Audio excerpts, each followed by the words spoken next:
Class 11th के विद्यार्थियों, देखिए आज के इस वीडियो में हम 28 फरवरी के लिए इकोनॉमिक्स का मॉडल पेपर सेट सी सोल्व करेंगे प्रॉपर सॉल्यूशन के साथ में।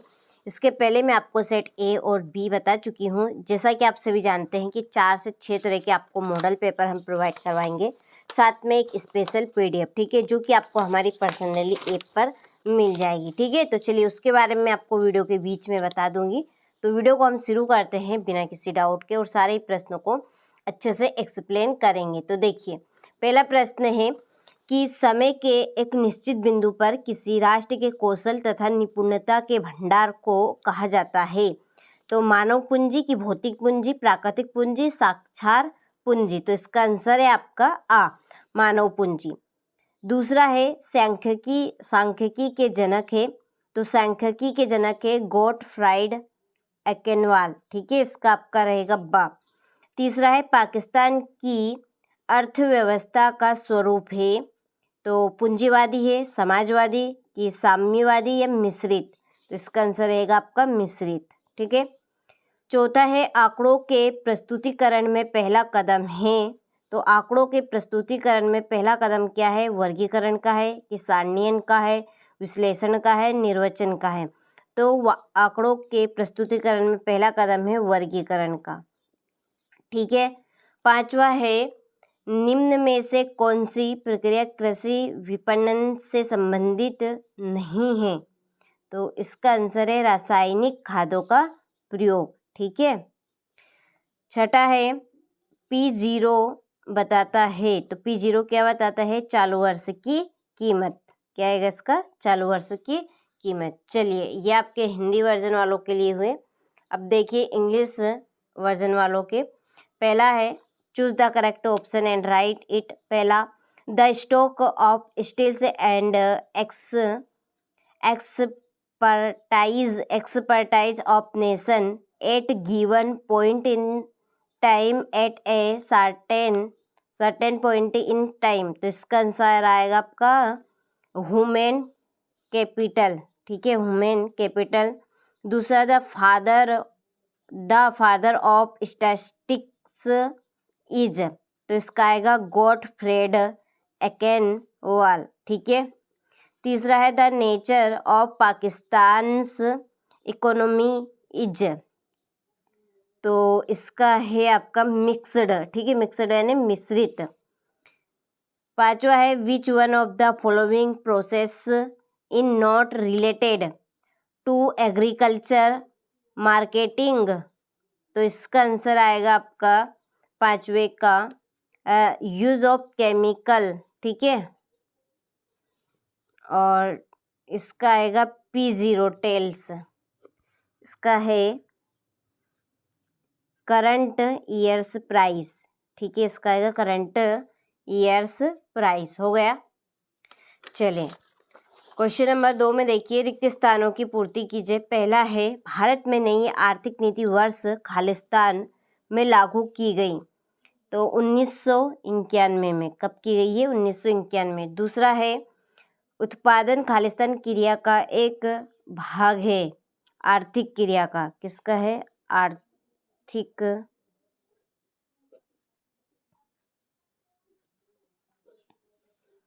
तीसरा निर्देशांक आर्थिक खालिस्तान होते हैं। बैरोमीटर।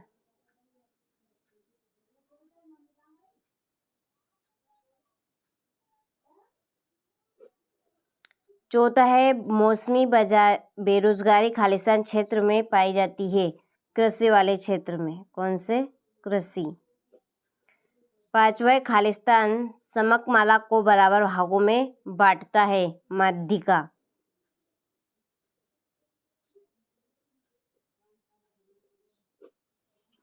छठा है भारत में वर्ष खालिस्तान में टिस्को की स्थापना हुई थी 1907 में। कभी थी? 1907 में। ठीक है। चलिए, तो आप स्क्रीनशॉट ले लीजिए यहाँ से। इसके बाद फिल इन द ब्लैंक्स। देखिए, पहला है the new economic policy was implemented India in the year. तो इसका आएगा 1991। Production is a part of Khalistan process economic. तीसरा है इंडेक्स नंबर आर इकोनॉमिक, तो इसमें आपका रहेगा बैरोमीटर, ठीक है, बैरोमीटर आएगा इसमें। सीरियसनल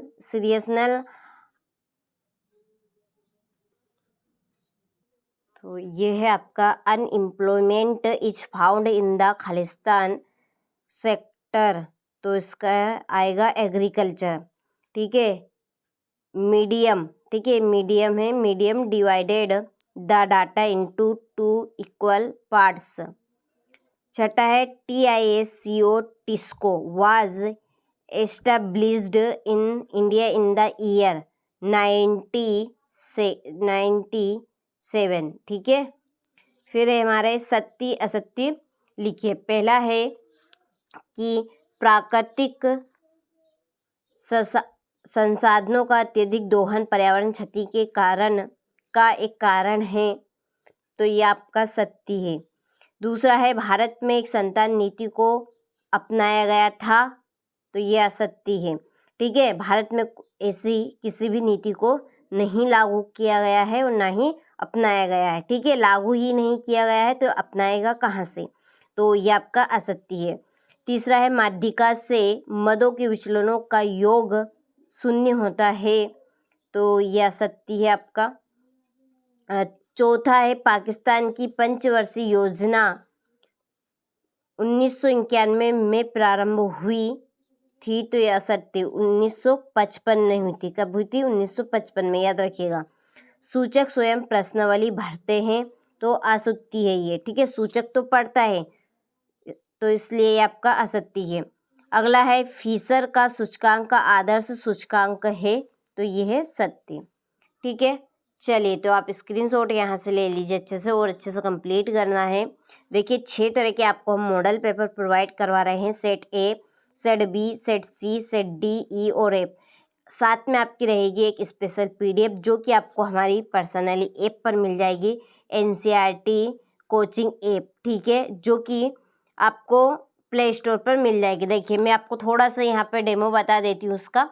देखिए आपको प्ले स्टोर खोलना है, ठीक, सर्च करना है NCERT कोचिंग, ये NCERT कोचिंग देख लीजिएगा। इस तरह से आप सर्च करेंगे तो ये ऊपर ही आ जाएगी। NCERT कोचिंग के नाम से जो एप्लीकेशन रहेगी ना, वही रहेगी हमारी एप्लीकेशन, तो डाउनलोड आपको कर लेना है, ठीक। इसके बाद में आप जब ओपन करेंगे तो ये इस तरह का इंटरफेस खुलेगा, बिल्कुल सेम ऐसा का ऐसा खुलेगा ये, ठीक है। समझ में आ गई आपको बात? यहाँ पर आपको लॉगिन नहीं करना है, सबसे पहले रजिस्टर करवा लेना है, ठीक है। इसमें आपको कुछ आपका डाटा भरना है, जैसे फुल नेम, ईमेल हो गया, मोबाइल नंबर और पासपोर्ट, और आई एग्री पे आपको यहाँ पर टिक कर देना है। देखिए आप ये मैं समझिएगा कि कुछ फेक है या हम कुछ आपसे यहाँ पर कुछ करवा रहे हैं, तो बिल्कुल ऐसा नहीं है। आप बिन फिक्र रहिए, कुछ भी ऐसा कुछ भी नहीं करेंगे हम। और जानकारी आपको लेनी हो और पूछना हो तो डिस्क्रिप्शन में नंबर दिए, हम उन पे आप कॉल कर सकते हैं, ठीक है। इसके बाद में आपको बैक जाना है, फिर आपको लॉगिन करना है, ठीक है। लॉगिन में भी वही ईमेल भरनी है जो आपने रजिस्टर करने पे भरी है, जो पासपोर्ट बनाए थे वही पासपोर्ट आपको डालना है, तो ईमेल और पासपोर्ट आप जरूर याद रखिएगा। यहाँ पर आई एग्री, इस पे भी आपको टिक मार्क कर देना, फिर आपको कंटिन्यू कर देना, ठीक है। आपके सब्जेक्ट के हिसाब से ऑप्शन आ जाएंगे, आपको चूज कर लेना है, ठीक है। सारी प्रोग्रेस आपको समझ में आ जाएगी। एक वीडियो भी दिया गया है, उसकी लिंक आपको इस वीडियो की डिस्क्रिप्शन में मिल जाएगी, वहाँ से आप देख लीजिएगा, ठीक। तो ये थी कुछ इम्पोर्टेंट जानकारी एप्लीकेशन के लिए। प्रॉपर आपको यदि चाहिए एकदम प्योर चीज़ें, प्योर माल, तो समझ लीजिए जो आपको एप्लीकेशन पे ही मिलेगा, ठीक है। देखिए यहाँ पर हम इंग्लिश वर्जन वालों के रीड कर लेते हैं ट्रू और फाल्स। तो देखिए excess exploitation of natural resource is one cause of environmental damage, ठीक है। तो ये आपका राइट है, ट्रू आएगा, इसमें पूरा ट्रू करना है। दूसरा है one child policy was adopted in India. ठीक है, तो ये आपका फाल्स है। तीसरा है the sum of deviations of term from the medium is 0, ये आपका फाल्स है। चौथा है Pakistan 5-year plan started in 1951, तो ये आपका फाल्स है। पांचवा है informants fill the question near themselves, तो ये आपका रहेगा फाल्स। और छठा है Fisher's index number is an ideal index number, तो ये आपका सत्य है। ठीक है, चलिए स्क्रीनशॉट आप ले लीजिए अच्छे से। चलिए हो गया। इसके बाद में चलिए बढ़ते हैं जोड़ी की ओर। तो देखिए पहली जोड़ी है तथ्यों का समूह, तो तथ्यों का समूह है इसी के आगे। ठीक है, सांख्यिकी, ये आपकी पहली जोड़ी है। दूसरी है अनुसंधान से प्राप्त आंकड़े, ये द्वितीयक समक। तीसरी है प्रतिनिधि, प्रतिनिधि है समग्र यानी जनसंख्या। मुद्रा की क्रय शक्ति का माप, थोक मूल्य सूचकांक। और करवे समिति है 1955, ये आपकी पांचवी। मानव पूंजी सक्रिय पूंजी। और योजना आयोग की स्थापना 1950। ठीक है, चलिए तो ये आपकी जोड़ी हुई। स्क्रीनशॉट आप ले लीजिए। इसी के नीचे ये आपके इंग्लिश वर्जन वालों के लिए सेट ऑफ फैक्टर्स। ठीक हो गई। अब बढ़ते हैं एक वाक्य में उत्तर की ओर। देखिए अच्छे से सारे प्रश्नों को आपको रीड करना है। भरोसा रखिए सारी चीज़ें आपको वही देंगे प्रॉपर जो परीक्षा में 100% पूछ जाएगी, और यही इसमें से ही आपका पेपर बन के आएगा। 6 मॉडल पेपर आपको दे रहे हैं और साथ में स्पेशल PDF। समझ लीजिए इनमें से ही आपका पेपर आ गया, आपने पेपर ही सोल्व कर लिया। समझ लीजिए इस तरह से पूरा पेपर आपका इन्हीं 6 सेट पेपर में से और स्पेशल PDF में से फंसेगा। ठीक है, ये मेरी आपसे 100% गारंटी है। देखिए सहसंबंध गुणांक की श्रेणी अंतर विधि का प्रतिपादन किसने किया? तो चार्ल्स, यहाँ पर मैं लिख देती हूँ उसका आंसर,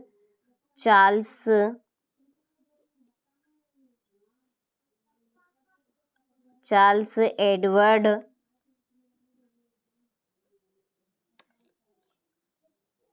स्पीयरमैन। ठीक है, दूसरा है चीन में कौन सी कीमत लागू की गई थी? नियत कीमत।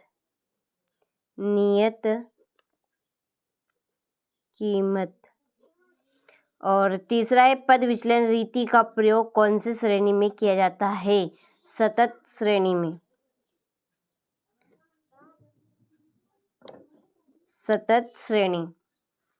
चौथा है ऐसा विकास जो भावी पीढ़ी को जीवन की संभावित औसत गुणवत्ता प्रदान करे कहलाता है सतत विकास। क्या है इसका? सतत, यहाँ पे लिख सतत विकास। ठीक है, सतत विकास। पांचवा है व्यक्तिगत श्रेणी में समांतर माध्य ज्ञात करने का सूत्र लिखिए। तो इसका आंसर रहेगा x, ये आएगा इसका bar is equal to sigma x। ठीक है, अपान रहेगा n, क्या आएगा? अपान n। ठीक है, चलिए छठा है सरकार द्वारा अर्थव्यवस्था में लगाए गए भौतिक नियमों व नियंत्रणों में ढील देने को क्या कहते हैं? उदासीनीकरण। क्या कहेंगे? उदासीकरण।